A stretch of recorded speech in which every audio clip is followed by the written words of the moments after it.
Hello and welcome to section 2.3. This is real zeros of polynomial functions, aka also known as long division and synthetic division. That's the main thing that we're going to be using to get these real zeros. So remember, for all of this, that we are trying to find out where the graph crosses the x-axis, and that's what all this factoring and long division. So don't lose the forest through the trees here, that's what we're doing.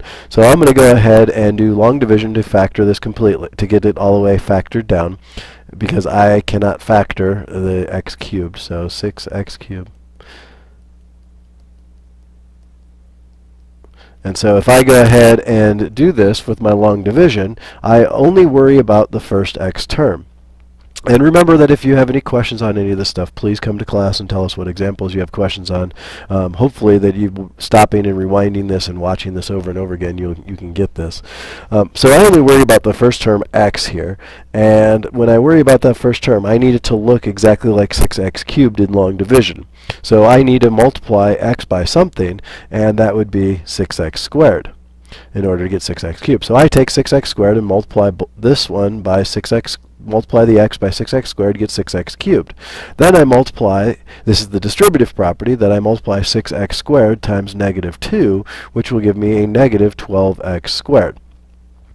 So then, in long division, my next step is to subtract the bottom row from the top, and in subtraction I'm just going to change the bottom row signs to their opposites, and that's the same as doing subtraction, and then I can just combine my terms straight down.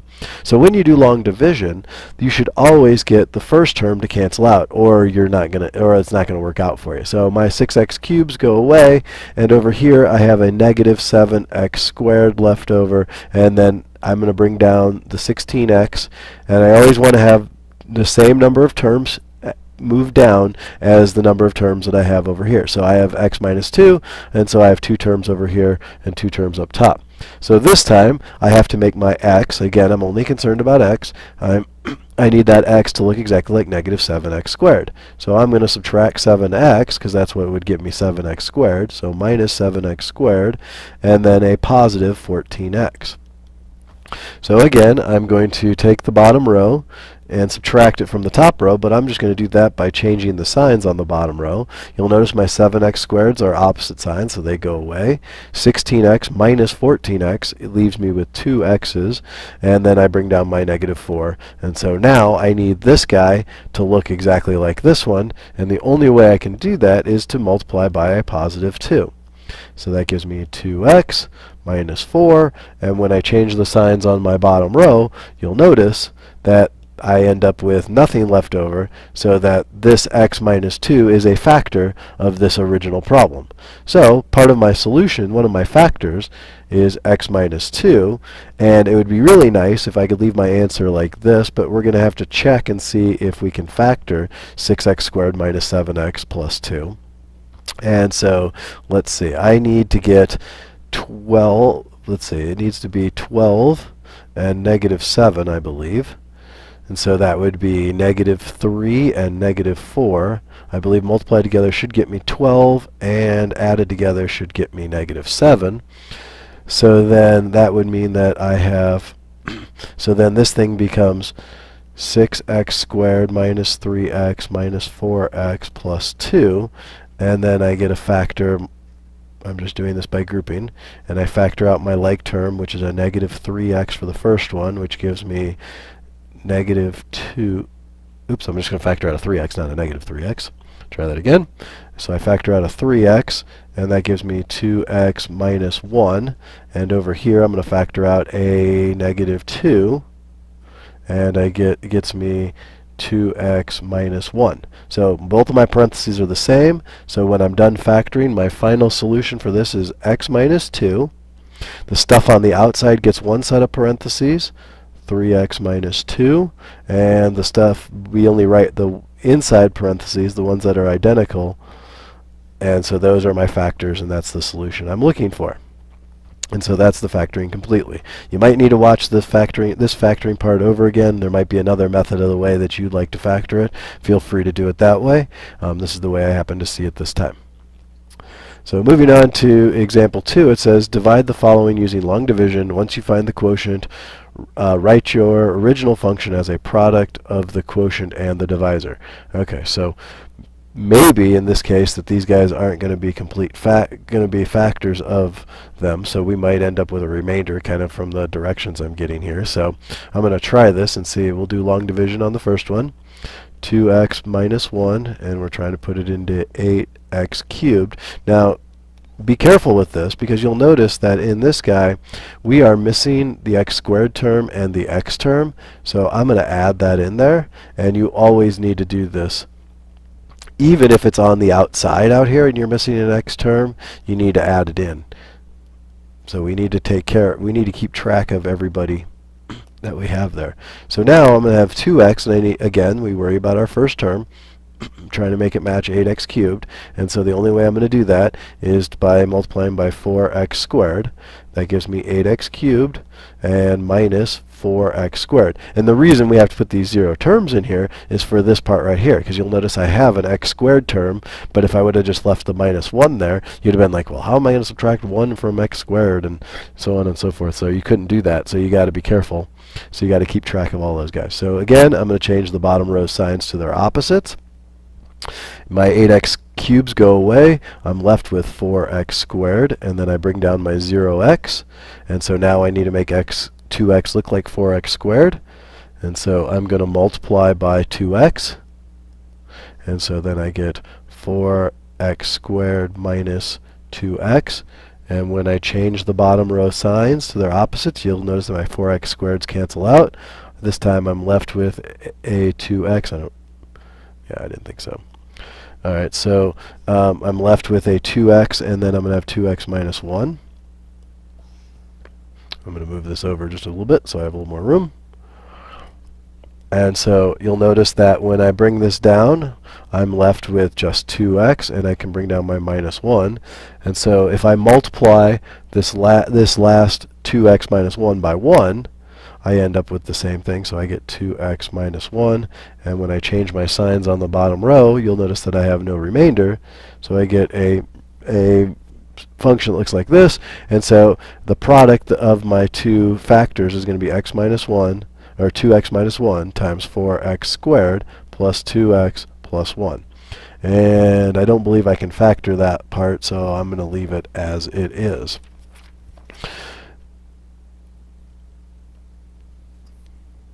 And so when we want to write it as a quotient over the divisor, the other way, this is equal to, and I don't have any room to do it, so it's going to be 8x cubed minus 1 over 2x minus 1. So these guys are equal to each other. The factors are equal to it. Actually, we don't need this guy here.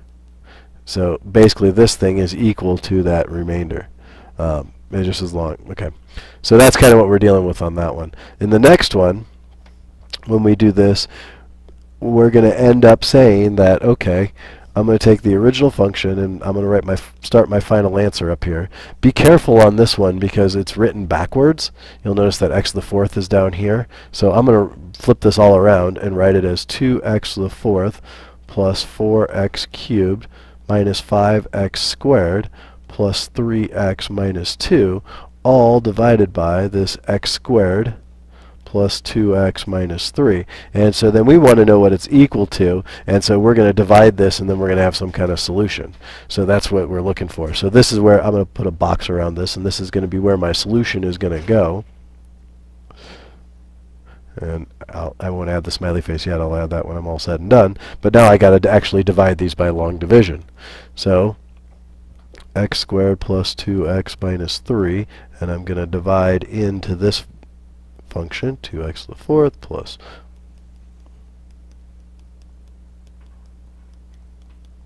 Alright, so now again, like before, I'm worried about x squared. I need to look exactly like this 2x to the fourth.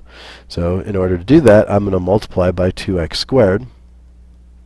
And so I get 2x to the fourth, and then I distribute, so I get plus 4x cubed and minus 6x squared.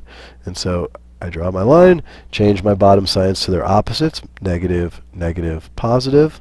And so my x to the fourth cancel out, my x cubes cancel out, and so then I'm left with just an x squared, and then I have plus 3x minus 2 when I bring down my other two terms.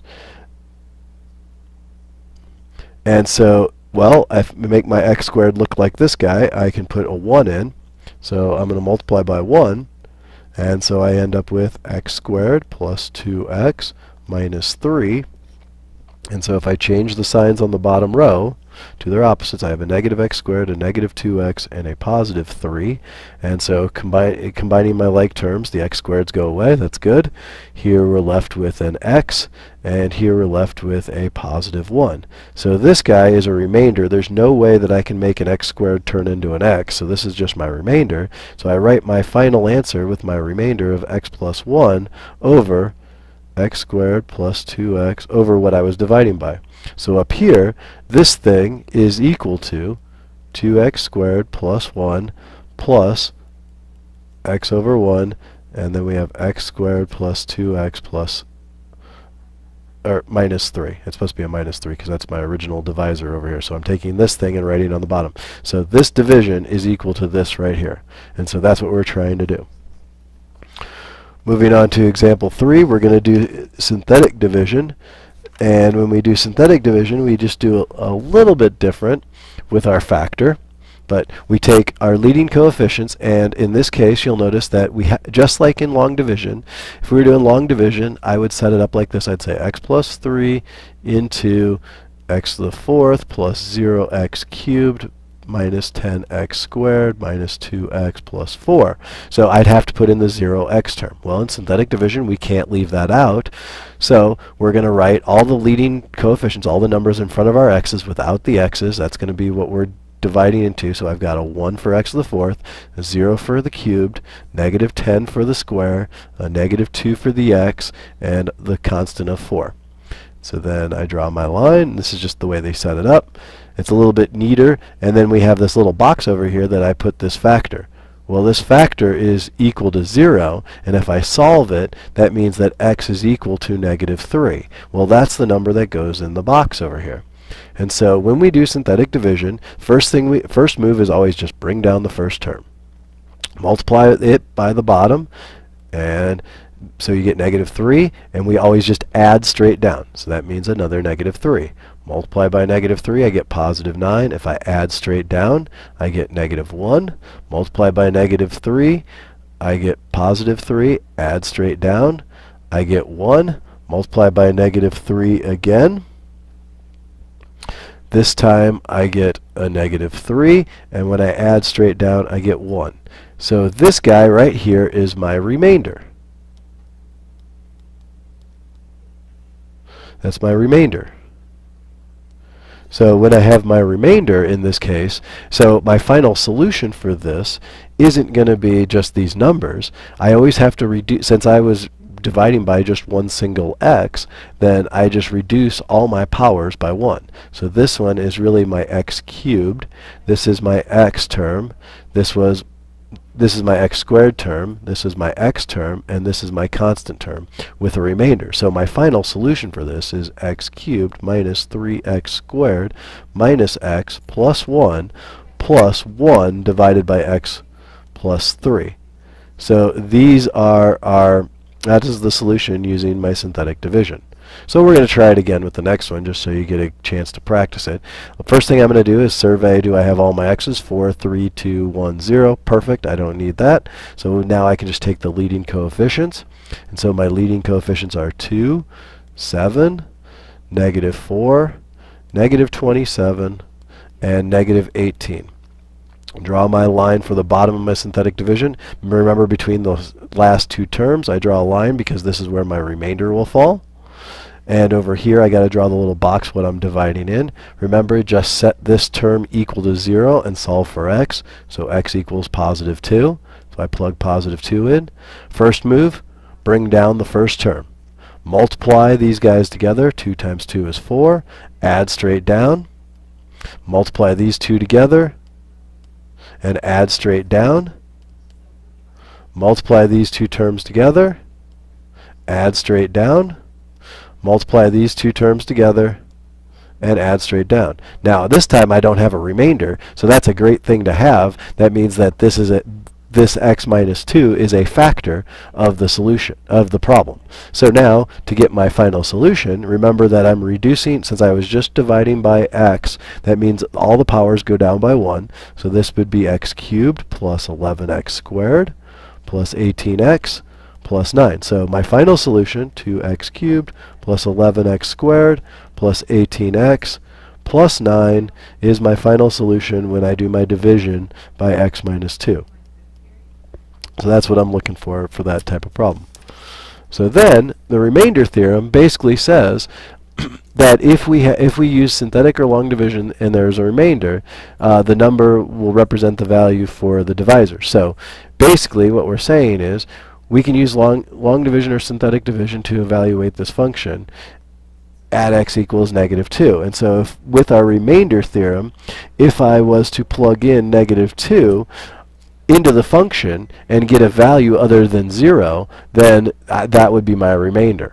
And so I'm going to go ahead and do synthetic division since it's set as x equals -2. So in the little box I'm going to put -2. 3, 2, 1 are my powers. So I've got 3, 8, 5, -7, all divided by, and then I just set up my, so I bring down my 3, multiply by -2 gives me -6, add straight down, I get 2, multiply by -2, I get -4, add straight down, I get 1, multiply by -2, I get -2, which means I should have a remainder of -9.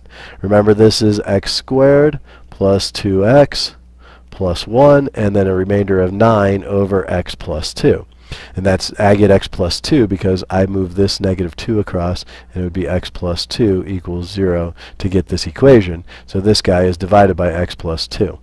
And so that would be the equation. The other way to find out the remainder is just do f of -2, which means I'm going to take 3 times -2 cubed plus 8 times -2 squared plus 5 times -2 minus 7. And so this should end up giving me the remainder that I had at -2, which means that this is -8 times 3 is -24. 8 times 4 is 32. Here I get -10 minus 7. And when I crunch these numbers, I end up with -9, which is the remainder that I found earlier. And that's what the remainder theorem is all about. I could plug the number in and get the remainder. I could do synthetic or long division and get the remainder, but that's really what we're talking about. So this concludes our examples for section 2.3, real zeros of polynomial functions. And if you have any questions on any of these examples, please come to class prepared to ask them, and we will cover them in class. Thank you.